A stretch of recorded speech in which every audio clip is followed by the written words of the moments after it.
आपके साथ चित्रा त्रिपाठी। मौलानाओं की मौजूदगी में हमारी मौजूदगी है, दूर कर रहे हैं ज्यादातर जो हैदराबाद।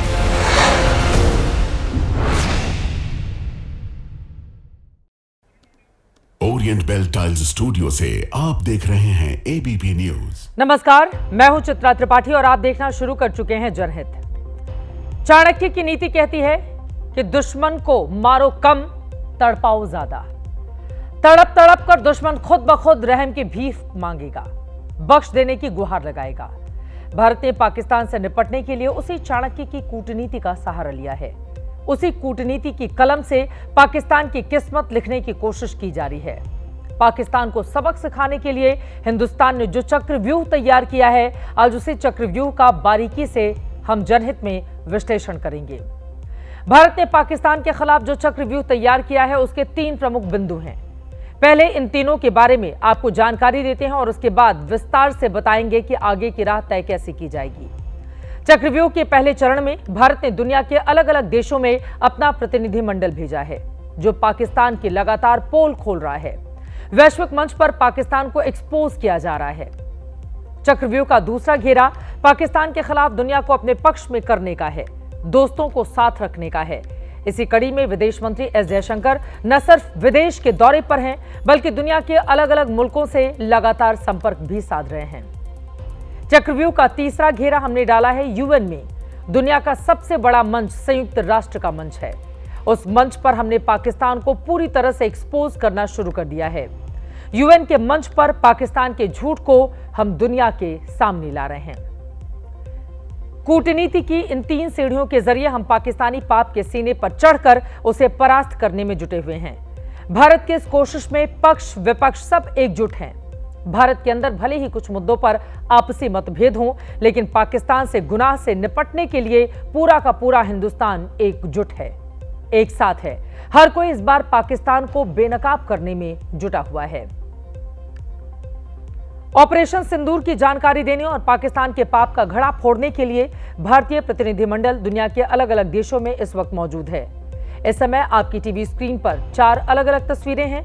बीजेपी सांसद जया पांडा और कांग्रेस सांसद शशि थरूर के नेतृत्व वाली टीम आज बहरीन और गुयाना पहुंची है, जबकि जापान में संजय झा की टीम और रूस में डीएमके सांसद कनिमोझी की टीम पहले से ही मौजूद है। जापान और रूस में इन दोनों टीमों ने वहां के नेताओं, अधिकारियों, भारतीय समुदाय के लोगों के साथ पत्रकारों से बातचीत की है, भारत के रुख की जानकारी दी है और पाकिस्तान का झूठ सामने रखा और जो आतंकी चेहरा है उसे बेनकाब किया। ये अलग अलग जो टीमें हैं वो पार्टी के बंधन से ऊपर हैं, देश हित में सब एक हैं और दुनिया के मंच पर टीम इंडिया पाकिस्तान को एक्सपोज कर रही है, उसे बेनकाब कर रही है।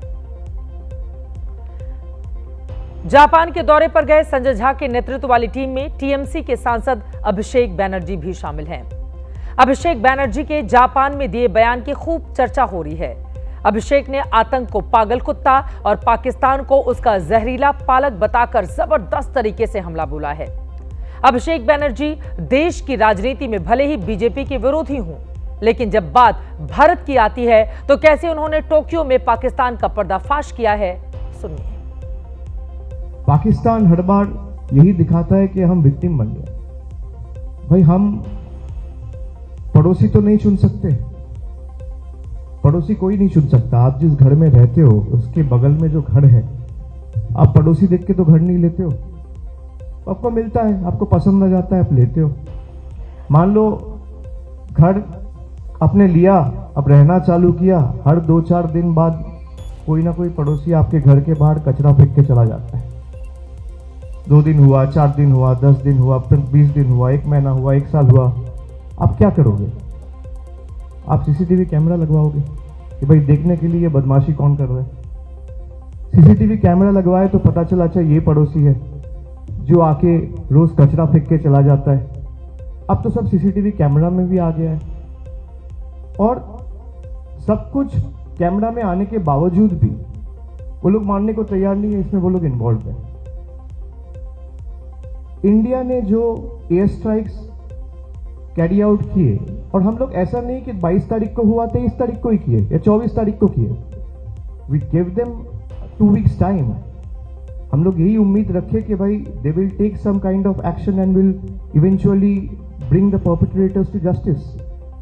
वो हुआ नहीं, 14 दिन वेट किया and then eventually India carried out those air strikes on the 7th of May, जहां पे 9 टेरर इंफ्रास्ट्रक्चर को न्यूट्रलाइज किया गया।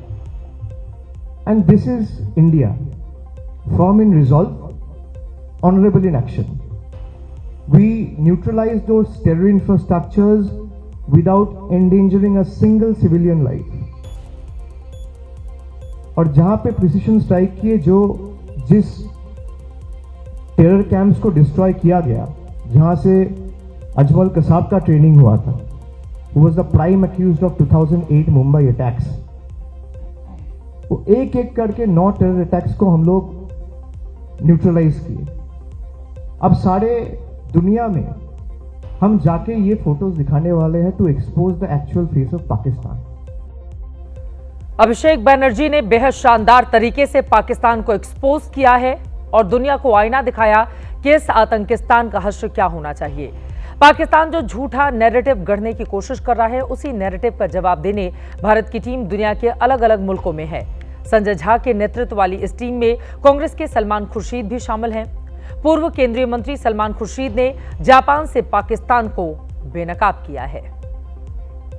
वो दो अलग अलग जो विचारधाराएं थी, उस विचारधारा को आज भी वो लेकर अपना राह पर लागते हैं। एक विचारधारा जो सामूहिक, जिसमें इंक्लूसिव और सब लोग जिसमें एक जगह हैं, वो विचारधारा, और एक वो जिसमें वो आज तक तय नहीं कर पाए कि उस विचारधारा में कौन है और कौन नहीं है। आपस में रह नहीं पाते, आपस में जी नहीं पाते, और जो लोग एक साथ जीते हैं, एक साथ दिवाली, होली, ईद और बकरीद और क्रिसमस मनाते हैं, उनके बाद उनके लिए इतनी ईर्ष्या रखते हैं, उनके लिए इतना हेट रखते हैं। इन दो रास्तों में हमने जो रास्ता चुना है वही विश्व का रास्ता है, विश्व शांति का रास्ता है, महात्मा गांधी और विवेकानंद का रास्ता है। ये वो रास्ता है जो हर अच्छे कामयाब देश ने माना है। उस रास्ते पर हम विश्व के साथ चलना चाहते हैं। हमारे देश के ये बड़े विपक्ष के चेहरे हैं और पाकिस्तान को पूरी तरह से एक्सपोज करने की जिम्मेदारी इनके कंधों पर है, जिसे ये पूरी शिद्दत के साथ इस वक्त निभाते हुए टीम इंडिया के तौर पर दिखाई दे रहे हैं। सलमान खुर्शीद को भी आपने सुन लिया। आप इसे पाकिस्तान के खिलाफ भारत का वर्ल्ड अटैक भी कह सकते हैं। दुनिया के अलग अलग देशों में हमारे प्रतिनिधि पहुंच चुके हैं। कुल 33 देशों में जाकर भारत के 59 प्रतिनिधि पाकिस्तान को एक्सपोज करने वाले हैं। कुछ लोग पहुंच चुके हैं, कुछ पहुंचने वाले हैं, कुछ कल या परसों तक पहुंच जाएंगे। भारत ने अलग अलग 7 टीमें बनाई हैं जो इन देशों में जाकर पाकिस्तान की पोल खोल रहे हैं। शशि थरूर और बैजयंत पांडा की टीम आज निकली है। आज बहरीन जाने से पहले MIM के अध्यक्ष असदुद्दीन ओवैसी ने मीडिया से बातचीत की और बताया कि उनकी टीम की क्या तैयारी है। ओवैसी ने कहा कि पाकिस्तान का काला चिट्ठा दुनिया के सामने रखेंगे और बताएंगे कि मानवता के लिए आतंकिस्तान कितना बड़ा खतरा है। तो आप जानते हैं कि हम लोग 4 ममालिक, 4 कंट्रीज को जा रहे हैं। पहले बहरीन को, उसके बाद कुवैत, फिर किंगडम ऑफ सऊदी अरेबिया और आखिर में अल्जीरिया को। तो अब जाहिर है जो पहलगाम का वाक़या हुआ, दर्दनाक वाक़या, और जो पिछले कई बरसों से आप और हम जानते हैं कि हमारे पड़ोसी देश पाकिस्तान अपने ही मुल्क से टेररिस्ट कैंप्स को चलाता है, उसकी सरपरस्ती करता है, उसको सपोर्ट करता है, और फिर ये लोग हमारे मुल्क में आकर यहाँ पर टेररिस्ट एक्टिविटीज़ करते हैं। तो इन्हीं चीज़ों को हम इन 4 कंट्रीज में जाएंगे, उनके सामने रखेंगे। पहलगाम हमले के बाद से लगातार असदुद्दीन ओवैसी की ओर से पाकिस्तान के खिलाफ अपनी आवाज को जबरदस्त तरीके से बुलंद किया गया और अब बाहर विदेश दौरे पर जाने के पहले भी उनके एक एक शब्द बेहद महत्वपूर्ण हैं। वहीं कांग्रेस के सांसद शशि थरूर, जिनके ऊपर सभी की निगाहें हैं, ग्रुप 5 को वो लीड कर रहे हैं। ये टीम अमेरिका जाने वाली है। शशि थरूर को लेकर पिछले काफी दिनों से कांग्रेस में काफी खींचतान भी हमने देखी। शशि थरूर ने दौरे पर जाने से पहले दिल्ली में पत्रकारों को बताया है कि कैसे वो पाकिस्तान को दुनिया के मंच पर करेंगे बेनकाब। जब यूएसए पहुंचेंगे हम बात करेंगे उन लोगों से। देखिए, ऐसे मामलों में आपको मालूम है कि सरकार ने तो उनकी पोजीशन काफी स्पष्ट किए हैं, सीधे लोगों को बताएं कैसे हुआ और क्या हुआ। तो मेरे ख्याल में यही खबर है, हमारे तरफ से यही संदेश होगा। लेकिन हम वहां जा रहे हैं लोगों को समझाने के लिए कि हमारा अनुभव क्या था और हमने जो किया क्यों किया और भविष्य में हमारी एटीट्यूड क्यों ऐसे होंगे। ये तर्क करने के लिए हम नहीं जा रहे हैं, हम समझाने के लिए जा रहे हैं, लोगों से मिलने के लिए और हमारे जो भी हमने सह लिया कुछ सालों से इसके बारे में बोलने के लिए। जो भी हमने सह लिया है इतने सालों में, अब नहीं सहेंगे आगे आने वाले सालों में, और यकीनन यही बात दुनिया तक पहुंचानी है। इससे पहले गुरुवार को ही शिवसेना सांसद श्रीकांत शिंदे के नेतृत्व वाली टीम, जो कि ग्रुप नंबर 4 है, वो दुबई और अबू धाबी पहुंची। मुस्लिम देश यूएई के प्रतिनिधियों के साथ सांसदों की टीम ने बात की, पाकिस्तान के चेहरे से नकाब हटाया, मुस्लिम मुल्कों को पाकिस्तान की आतंक नीति की विस्तार से जानकारी दी। वैश्विक मंच पर पाकिस्तान को एक्सपोज करने के लिए एक ओर हमारा प्रतिनिधिमंडल दुनिया के दौरे पर है, तो दूसरी तरफ विदेश मंत्री एस जयशंकर ने भी मोर्चा संभाल रखा है। वो खुद अलग अलग देशों का दौरा कर रहे हैं। शुक्रवार को एक और विदेश मंत्री एस जयशंकर जर्मनी के दौरे पर रहे, तो दूसरी तरफ शुक्रवार को सांसद कनिमोझी के नेतृत्व में एक डेलीगेशन ने रूस के नेताओं से मुलाकात की। दोनों तरफ से भारत के पक्ष में संदेश आया है। रूस ने कहा है कि आतंकवाद के खिलाफ लड़ाई में दोनों देश साथ साथ खड़े हैं। रूस के उप विदेश मंत्री आंद्रे रुडेंको ने भारतीय डेलीगेशन से मुलाकात के बाद इस बात का ऐलान किया है। Today we've come to Russia with the message from the people of India to explain our stand to all and also explain about what has happened in India and what we are faced with. And also it is very important for this delegation to be here in Russia because Russia has always been a very important and strategic partner. We hope and we expect the world today to support us in our fight against terrorism. उधर Berlin में विदेश मंत्री S Jaishankar ने Germany के विदेश मंत्री के साथ द्विपक्षीय बातचीत के बाद कहा कि भारत आतंकवाद को बिल्कुल बर्दाश्त नहीं करेगा। जर्मनी ने भी भारत की आतंक विरोधी नीति को महत्व दिया है। India has zero tolerance for terrorism. India will never give in to nuclear blackmail.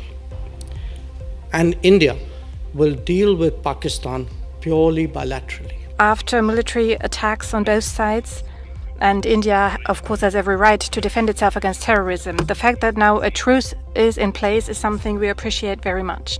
What is important now is that this truce remains stable, that dialogue can happen in order to find bilateral solutions for that. Bharat ने पाकिस्तान के खिलाफ चक्रव्यूह का तीसरा घेरा डाला है संयुक्त राष्ट्र संघ में। दुनिया के सबसे बड़े मंच से पाकिस्तान को बेनकाब किया जा रहा है। यूएन में पाकिस्तान ने सिंधु समझौता स्थगित करने का जिक्र किया, तो जवाब में भारत के प्रतिनिधि ने पाकिस्तान की बखिया उधेड़ दी। ये बता दिया कि कैसे पाकिस्तान मानवता का सबसे बड़ा दुश्मन है। 20,000 हिंदुस्तानियों की जान अपने आतंकवादियों के जरिए अब तक ये पाकिस्तान ले चुका है। A constraint to respond to the disinformation being carried out by the delegation of Pakistan with regard to the Indus Water Treaty. India has always acted in a responsible manner as an upper riparian state. I would like to highlight 4 aspects to expose the disinformation of Pakistan. First, India entered into the Indus Water Treaty 65 years ago in good faith. Throughout the 6.5 decades, Pakistan has violated the spirit of the treaty by inflicting 3 wars and thousands of terror attacks on India. In the last 4 decades, more than 20,000 Indian lives have been lost. Second, technology for dam infrastructure has transformed to ensure safety and efficiency of operations and water use. Some of the old dams are facing serious safety concerns. However, Pakistan has continued to block consistently any changes to this infrastructure. Third, India has formally asked Pakistan to discuss the modifications of the treaty on several occasions in the past 2 years. However, Pakistan continues to reject these. Four, it is against this backdrop that India has finally announced that the treaty will be in abeyance until Pakistan, which is a global epicenter of terror, credibly and irrevocably ends its support for cross-border terrorism. it is clear that it is Pakistan which remains in violation of the Indus Water Treaty. UN में भारत के प्रतिनिधि पर्वत नेनी हरीश ने सिंधु के मुद्दे पर पाकिस्तान की न सिर्फ पोल खोली है बल्कि वहां भी साफ किया कि सिंधु जल समझौता स्थगित रहेगा। प्रधानमंत्री नरेंद्र मोदी पिछले एक महीने में कई बार ये कह चुके हैं कि खून और पानी एक साथ नहीं बहेगा। भारत सरकार के सूत्रों के मुताबिक सिंधु जल संधि को स्थगित करने का भारत ने जो फैसला लिया है उसके पीछे वजह यह है कि पाकिस्तान ने इस समझौते को दिशा देने वाली दोस्ती और सद्भावना जैसे सिद्धांतों का उल्लंघन किया। भारत सरकार के सूत्रों के मुताबिक जलवायु परिवर्तन के बदलावों के कारण संधि की शर्तों पर फिर से बातचीत करना जरूरी हो गया है। विदेश मंत्रालय ने कहा है कि जब जमीनी हालात पूरी तरह से बदल गए हों तो संधि को स्थगित रखने का फैसला स्वाभाविक और भारत के अधिकार क्षेत्र में है। चाणक्य नीति के इन कूटनीतिक चक्रव्यूह के जरिए पाकिस्तान को घेरा जा रहा है, वैश्विक मंच पर बेनकाब किया जा रहा है। पाकिस्तान इससे कितना सबक लेगा भी या नहीं ये भविष्य तय करेगा, लेकिन पाकिस्तान नकल नीति पर जरूर उतर आया है। भारत के डेलीगेशन के जवाब में अब प्रधानमंत्री शहबाज शरीफ ने खुद उन देशों के दौरे का प्लान बनाया है जिन्होंने भारत के खिलाफ उसका साथ दिया। वैसे इससे कुछ होना जाना तो है नहीं, उल्टे पाकिस्तान का आतंक चरित्र बेनकाब ही होगा। ऑपरेशन सिंदूर ने पाकिस्तान का विनाश कर दिया, लेकिन सीनाजोरी ऐसी कि उसकी आतंकी सेना हमारे राफेल और S-400 को मार गिराने का ढोल पीट रही है, जबकि सच यह है कि हिंद के हथियारों को रत्ती भर भी नुकसान नहीं हुआ है और दुश्मन के इतने लड़ाकू विमान बर्बाद हुए कि कंगाल पाकिस्तान के लिए उसकी भरपाई बेहद मुश्किल है, नामुमकिन है। पाकिस्तान की तबाही का सबसे नया और सटीक हिसाब आपको दिखाएंगे, लेकिन अभी आप आतंकिस्तान के दो भारतीय काल को देखिए जिन्होंने सीमा पार आतंकी अड्डों को सही मायने में मिट्टी में मिला दिया। नया खुलासा यह हुआ है कि पाकिस्तानी आतंकी ठिकानों के विध्वंस के लिए हमारे वायुवीरों ने ब्रह्मोस और स्कैल्प दोनों ही मिसाइलों का इस्तेमाल किया। ब्रह्मोस यानी सुखोई 30 MKI में lace made in India missile और स्कैल्प जो फ्रांस से खरीदे गए राफेल में लैस है। दोनों ही मिसाइलों ने ऐसा तांडव मचाया कि जैश ए मोहम्मद का बहावलपुर हेडक्वार्टर और लश्कर तैयबा का मुरीदी के मुख्यालय खंडहर में तब्दील हो गया। ब्रह्मोस ने बहावलपुर और स्कैल्प में मुरीदके में आतंकी अड्डों को नष्ट कर दिया। इनकी मारक क्षमता कितनी सटीक है इसका सबूत मुरीदके और बहावलपुर की तबाही और बर्बादी की तस्वीरों से हम लगा सकते हैं। पाकिस्तान के किस आतंकी और किस सैन्य अड्डे पर भारत ने किस हथियार से पलटवार किया है, इसे लेकर तरह तरह की बातें हो रही थीं, लेकिन अब खबर करीब करीब पक्की है कि सबसे बड़ा कमाल तो भारत और रूस की अटूट दोस्ती की मिसाल ब्रह्मोस ने किया, जिसकी वजह से पाकिस्तान चंद घंटे में पनाह मांगने लगा। भारत के आसमान से दहाड़ती ये मिसाइल उड़ी तो पल भर में पाकिस्तान का नूर खान एयरबेस बेकार हो गया। वो एयरबेस जो पाकिस्तानी सेना के मुख्यालय रावलपिंडी के नक्शे पर था। ये ब्रह्मोस का ही कहर है कि पाकिस्तान का जिहादी जनरल अपने हेडक्वार्टर को रावलपिंडी से शिफ्ट करने की सोच रहा है।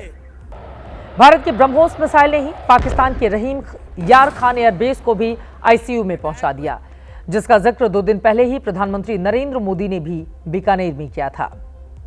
हिंदुस्तान के ब्रह्मास्त्र ब्रह्मोस ने पाकिस्तान के सरगोधा एयरबेस को भी धुआं कर दिया। यहीं पर किराना हिल्स भी है जहां पाकिस्तान का परमाणु गोदाम है, लेकिन ब्रह्मोस ने किराना हिल्स में भी हड़कंप मचा दिया। ब्रह्मोस ने पाकिस्तान के सिंध प्रांत को भी नहीं बख्शा, वहां भोलारी एयरबेस को भूतकाल में पहुंचा दिया। इस हवाई बेस का क्या हश्र हुआ है, तस्वीरें आपके सामने हैं। भारतीय लड़ाकू विमान सुखोई से निकली ब्रह्मोस मिसाइल ने सिंध प्रांत के जैकुबाबाद एयरबेस को भी तहस नहस कर दिया। आलम यह रहा कि एयरबेस अब किसी काम का भी नहीं बचा है। ऑपरेशन सिंदूर में भारत के सुदर्शन चक्र यानी एयर डिफेंस सिस्टम S-400 की शौर्य गाथा आपने खूब सुनी है, लेकिन अब इसके पाकिस्तानी संहार की सटी कहानी देखिए। भारत ने सोच समझकर पाकिस्तान के 9 आतंकी ठिकानों को निशाना बनाया, लेकिन तिल मिलाहट में दुश्मन ने हमारी सेना के खिलाफ ऑपरेशन शुरू कर दिया।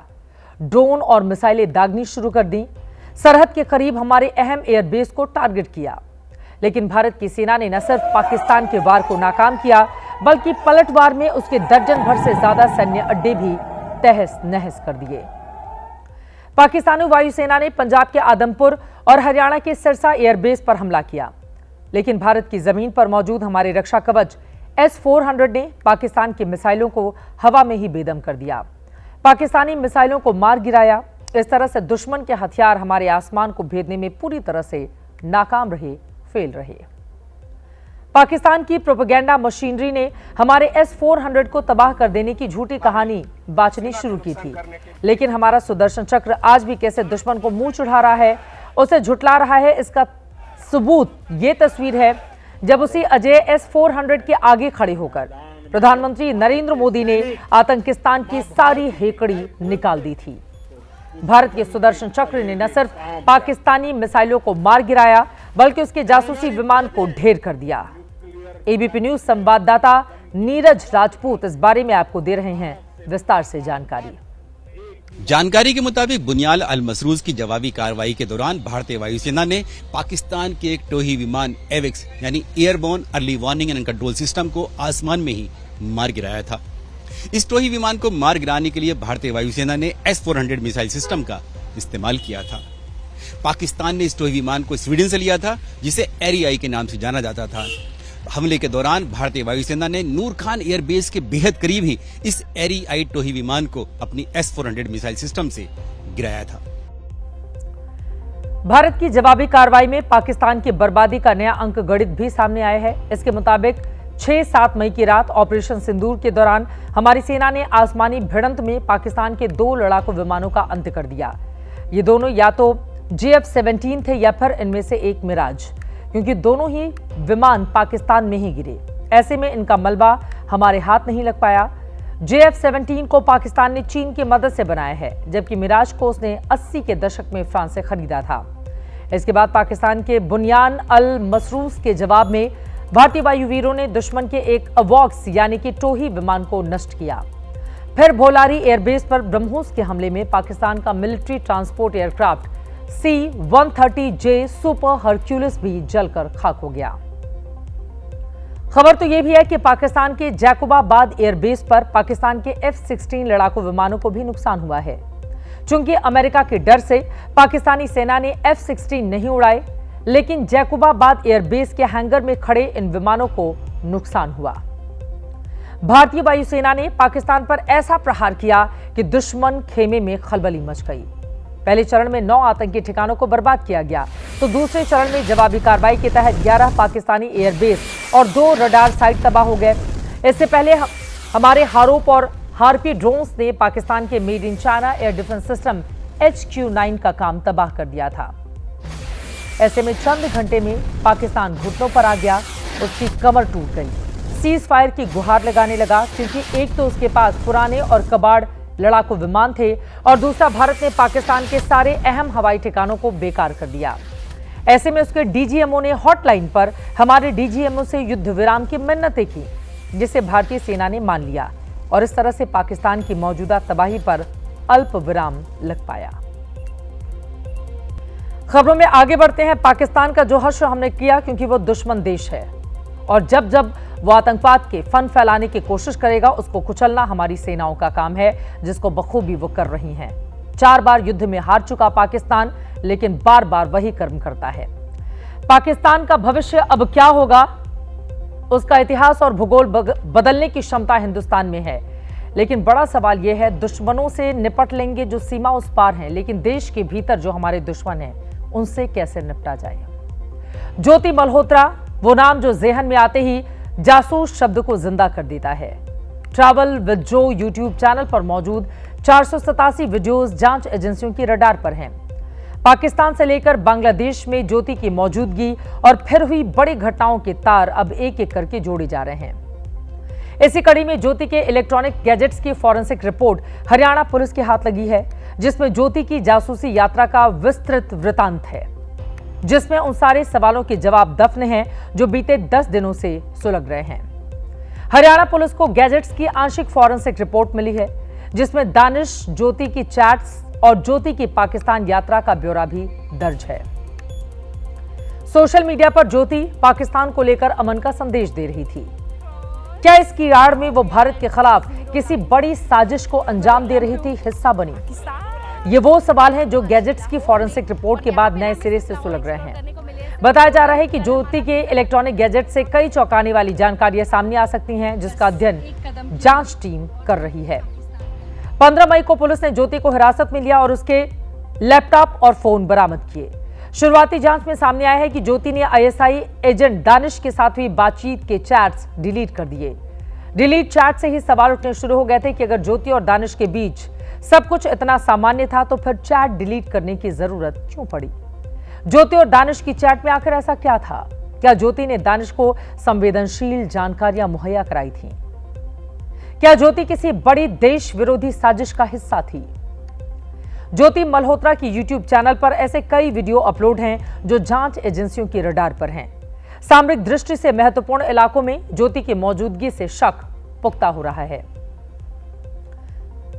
2 साल पहले ही ज्योति ने वंदे भारत एक्सप्रेस से मुंबई की यात्रा की थी। सुरक्षा एजेंसियां जांच कर रही हैं कि क्या ये पूरी गतिविधि पूर्व नियोजित थी।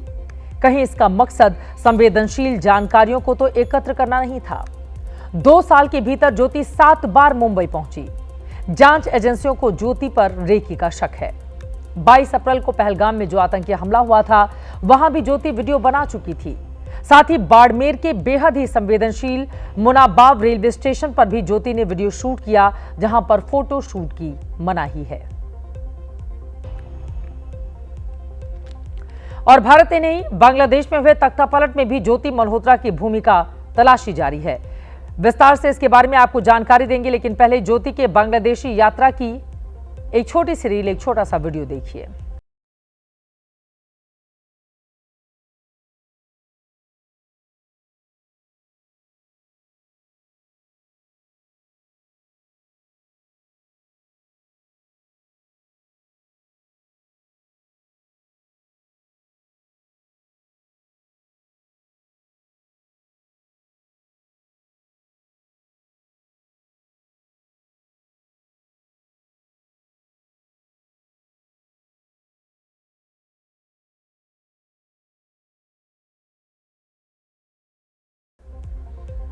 पिछले साल फरवरी की ये तस्वीरें हैं जब ज्योति बांग्लादेश गई थी।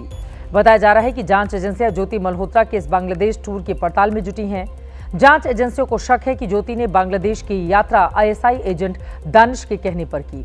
इस थ्योरी को बल दे रही हैं कुछ और तस्वीरें।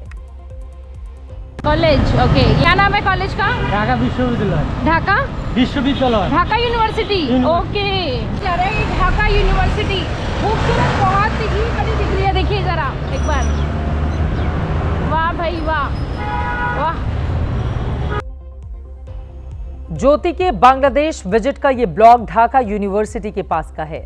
ढाका यूनिवर्सिटी के पास ज्योति ने जो वीडियो बनाए हैं वो इस नजरिए से भी महत्वपूर्ण है कि ये कोई आम जगह नहीं, बल्कि बांग्लादेश की तख्तापलट का केंद्र रहा।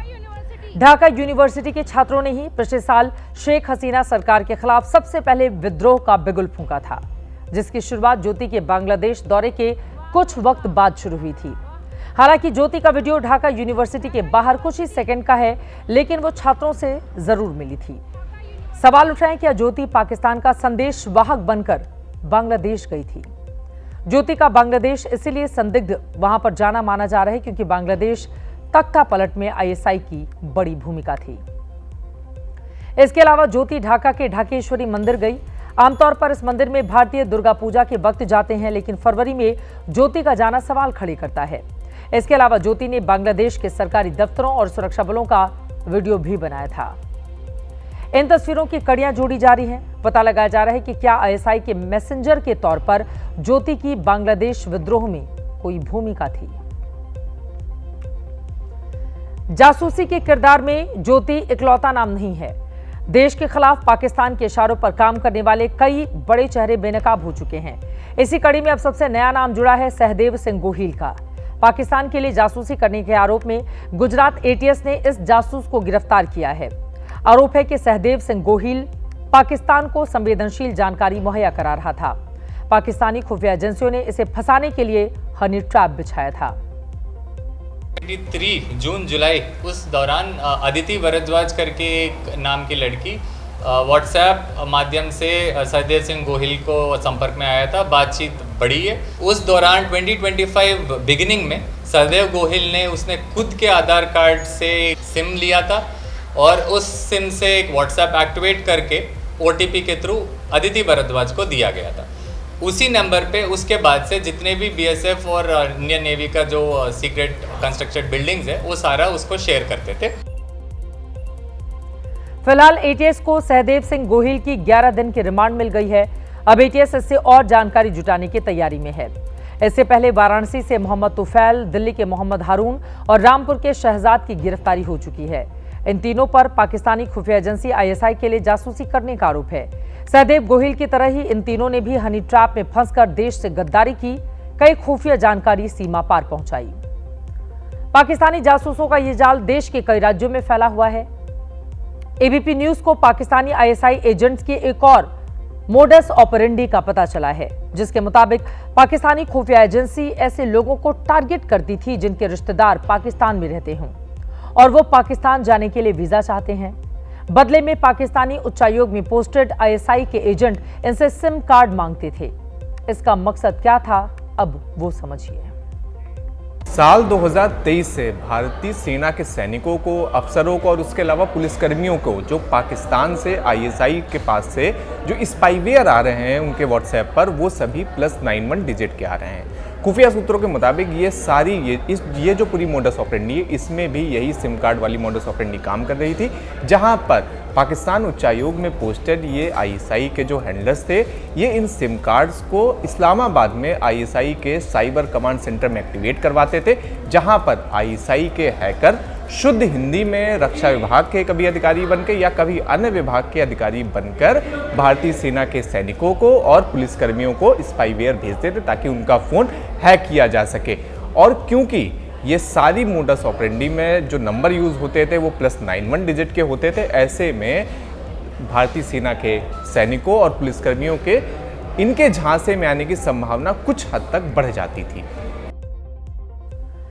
दरअसल भारतीय सिम से व्हाट्सएप और टेलीग्राम सक्रिय कर ISI के हैंडलर और पाकिस्तान में बैठे आतंकी कमांडर और आतंकवादियों से बातचीत करते, जिससे मुठभेड़ में मारे जाने के बाद या फिर पकड़े जाने के बाद पाकिस्तान के साथ बातचीत का कोई सुराग ही ना मिल पाए। खबरों में आगे बढ़ते हुए पाकिस्तान और पाकिस्तानी जासूसों की पोल तो हमने खोल दी है। उधर ऑपरेशन सिंदूर की कार्रवाई से बौखलाए पाकिस्तान ने LOC पर गोलीबारी की है। पाकिस्तान की इस हरकत से सबसे ज्यादा नुकसान पुंछ जिले में हुआ। पाकिस्तानी हमले का शिकार हुए परिवारों से मिलने आज नेता प्रतिपक्ष राहुल गांधी पुंछ पहुंचे, स्थानीय लोगों का दर्द साझा किया।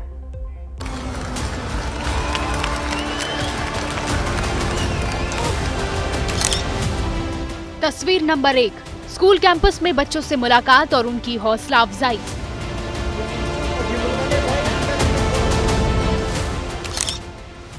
तस्वीर नंबर 2, गुरुद्वारा साहिब में मत्था टेकने के बाद सबक कीर्तन और अरदास।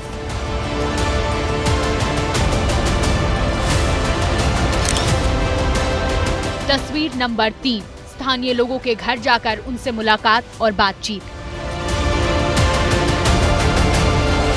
ये तमाम तस्वीरें नेता प्रतिपक्ष राहुल गांधी के पुंछ दौरे की हैं, जिन्होंने जम्मू में LOC से लगे जिले में जाकर वहां पाकिस्तानी हमले के पीड़ित परिवारों से मिलकर उनका दर्द साझा किया। जम्मू का पुंछ वही जिला है जहां पाकिस्तानी फौज ने सीज फायर उल्लंघन करके सबसे ज्यादा उत्पात मचाया था। सख्त सुरक्षा व्यवस्था के बीच राहुल गांधी सबसे पहले पुंछ के सेक्टर 3 इलाके में पहुंचे। पुंछ की इन गलियों में घूमते हुए राहुल गांधी ने उन लोगों से मुलाकात की जिन्होंने पाकिस्तान की गोलीबारी में अपने घर और परिवार वाले दोनों खो दिए। बहुत बड़ी ट्रेजेडी है। भैया क्या कर रहे हैं यार? बहुत लोगों की डेथ हुई है, नुकसान हुआ है। डायरेक्ट सिविलियन एरियाज में लोगों से बातचीत की, उनकी जो समस्याएं उनको समझने की कोशिश की। उन्होंने मुझे कहा है कि 2-3 चीजें नेशनल लेवल पे रेज करनी है, वो मैं रेज करूंगा। 22 अप्रैल को हुए पहलगाम आतंकी हमले के बाद ये राहुल गांधी का दूसरा जम्मू कश्मीर दौरा था। राहुल गांधी पहलगाम हमले के ठीक बाद 25 अप्रैल को श्रीनगर पहुंचे थे और 1 महीने बाद राहुल गांधी 24 मई को जम्मू के पुंछ जिले का दौरा करने पहुंचे। पुंछ दौरे में राहुल गांधी ने उस घर का जायजा लिया जिस पर पाकिस्तानी फौज ने गोले बरसाए थे। इस हमले की चपेट में आकर 2 जुड़वा भाई बहन जोया और जैन की मौत हो गई थी। पुंछ में नियंत्रण रेखा के पास मौजूद क्राइस्ट स्कूल पहुंचे राहुल गांधी ने स्थानीय लोगों और बच्चों से मुलाकात की और लोगों को भरोसा दिलाया कि हालात बहुत जल्द बेहतर होंगे। Don't worry, everything will come back to normal, and your way of responding to this problem should be that you study really hard, you play really hard, and you make a lot of friends in school. What were you feeling? You lost your little friends. I'm very sorry about that. Rahul Gandhi Poonch के मंदिर और उस गुरुद्वारे में भी मत्था टेकने पहुंचे जिस पर बीते दिनों पाकिस्तान ने गोले बरसाकर निशाना बनाने की कोशिश की थी। हम इस समय गीता भवन की छत पे खड़े हैं और मेरे पीछे वो जगह आप देख सकते हैं जहां पे वो गोला गिरा था जो सरहद पार आके यहाँ पे हिट कर गया था। गनीमत ये रही थी कि यहाँ पे ज्यादा नुकसान नहीं हुआ था जान का, लेकिन धमाका इतना तीव्र था कि वो छत को तो तोड़ गया, आसपास के इलाके में भी उसके छर्रे के निशान अभी भी नजर आ रहे हैं। ऑपरेशन सिंदूर के बाद जम्मू कश्मीर में पाकिस्तान ने लगातार कई दिनों तक एलओसी पर ड्रोन अटैक और गोले दागकर रिहायशी इलाकों को निशाना बनाया। इन हमलों में 28 लोग मारे गए, जिनमें से 13 की मौत अकेले पुंछ जिले में हुई थी। आगे बढ़ते हुए कुछ अंतर्राष्ट्रीय खबरों का रुख करेंगे। दुनिया में इन दिनों दो शब्द सबसे ज्यादा ट्रेंडिंग हैं, एक ट्रंप और दूसरा टैरिफ। वजह पॉजिटिव कम और नेगेटिव ज्यादा है। अमेरिकी राष्ट्रपति डोनाल्ड ट्रंप ने पहले तमाम देशों पर टिट फॉर टैट यानी जैसे को तैसे वाला टैरिफ लगाया और अब इस जद में वो अमेरिकी कंपनियों को भी लेकर आए हैं जो दूसरे देशों में प्रोडक्ट बनाकर अमेरिका में बेचती हैं। ऐसी कंपनियों में आईफोन बनाने वाली कंपनी एप्पल ट्रंप के टारगेट पर है। कंपनी के सीईओ टिम कुक कह चुके हैं कि आने वाले दिनों में अमेरिका में बिकने वाले ज्यादातर आईफोन मेक इन इंडिया होंगे। इस पर ट्रंप इस कदर भड़क गए कि उन्होंने भारत में बने आईफोन को अमेरिका में बेचने पर 25% टैरिफ लगाने की धमकी दे दी है। लेकिन इस धमकी से भी टीम कुक पर कोई असर नहीं पड़ा और वो भारत में आईफोन की फैक्ट्रियों को और विस्तार देने में जुटे हैं। भारत में ऐसा क्या है जो एप्पल के लिए यहां आईफोन बनाना फायदे का सौदा है? इसका पूरा बहीखाता आपको दिखाएंगे। अभी आप टीम कुक के भारत प्रेम पर ट्रंप का सबसे ताजा बयान सुनिए। It would be more. It would be also Samsung and anybody that makes that product. Otherwise, it wouldn't be fair. When they build their plant here, there's no tariff. So they're going to be building plants here. But I had an understanding with him that he wouldn't be doing this. He said he's going to India to build plants. I said, that's okay to go to India, but you're not going to sell into here without tariffs. The iPhone, if they're going to sell it in America, I want it to be built in the United States. अब सवाल यह है, भारत में ऐसा क्या है जो Apple के सीईओ टीम कुक ने ट्रंप की धमकी को दरकिनार कर दिया? अब उसे भी समझिए। ग्लोबल ट्रेड रिसर्च इनिशिएटिव की एक रिपोर्ट के मुताबिक करीब $1000 के एक आईफोन को बनाने में कई देश योगदान देते हैं। इनमें ब्रांड, डिजाइन और सॉफ्टवेयर का काम खुद एप्पल कंपनी करती है, जिसका हेडक्वार्टर अमेरिका में है। और इस मद में एक आईफोन पर करीब $450 की लागत आती है, जबकि चिप ताइवान देता है। एक आईफोन के चिप में $150 का खर्च होता है। OLED स्क्रीन और मेमोरी चिप दक्षिण कोरिया से आते हैं, इन पर $90 का खर्च आता है। कैमरे मॉड्यूल्स जापान मुहैया कराता है, जिस पर $85 की लागत आती है। सेमीकंडक्टर कंपोनेंट के तौर पर $80 का खर्च होता है। आईफोन की यह हिस्सेदारी भी अमेरिका के ही पास है। अन्य छोटे छोटे पार्ट्स जर्मनी, वियतनाम और मलेशिया से आते हैं और उन पर $45 का खर्च आता है, जबकि भारत या फिर चीन में एक आईफोन को असेंबल करने में $30 की लागत आती है। इस तरह से $930 में एक आईफोन तैयार होता है। सबसे बड़ी बात यह है कि एक आईफोन को भारत में असेंबल करने में सिर्फ $30 का खर्च आता है, लेकिन यही अगर अमेरिका में किया जाए तो इस पर कम से कम 13 गुना ज्यादा यानी $390 का खर्च आएगा, क्योंकि अमेरिका में लेबर कॉस्ट भारत के मुकाबले बहुत ज्यादा महंगा है। ऐसे में अगर एप्पल ने ट्रंप के दबाव में आकर आईफोन को अमेरिका में ही बनाना शुरू किया तो एक फोन पर लागत $1290 हो जाएगी, जबकि भारत में यही फोन $930 में तैयार हो जाता है। इस तरह से अमेरिका के लोगों के लिए भी मेड इन अमेरिका आईफोन बेहद महंगा साबित होगा।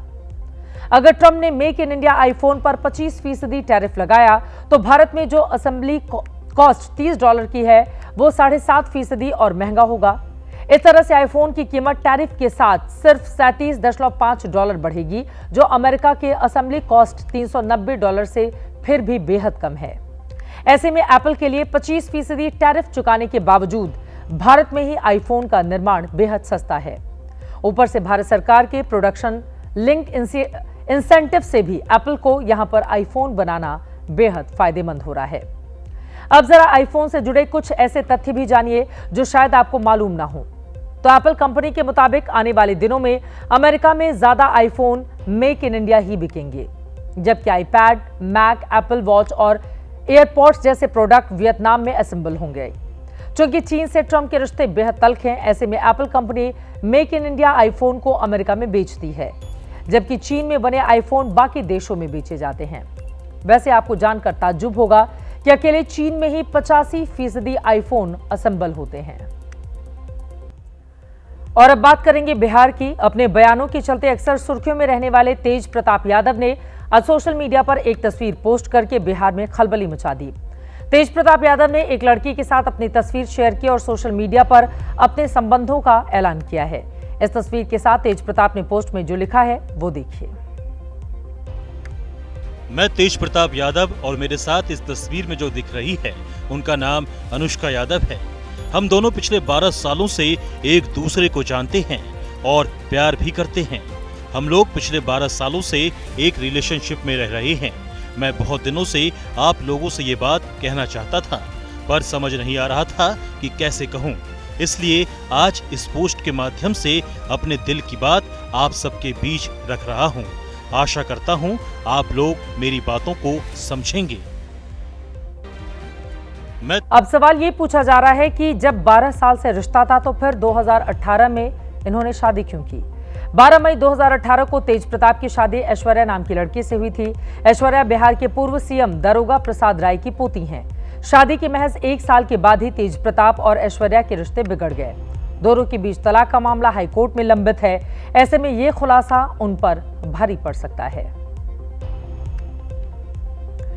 और अब आज का जनहित मंत्र।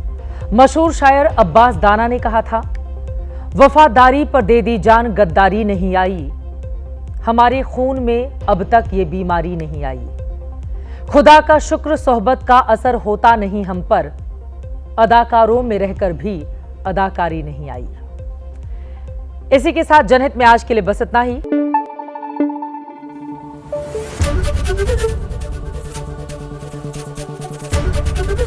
एबीपी न्यूज आपको रखे आगे।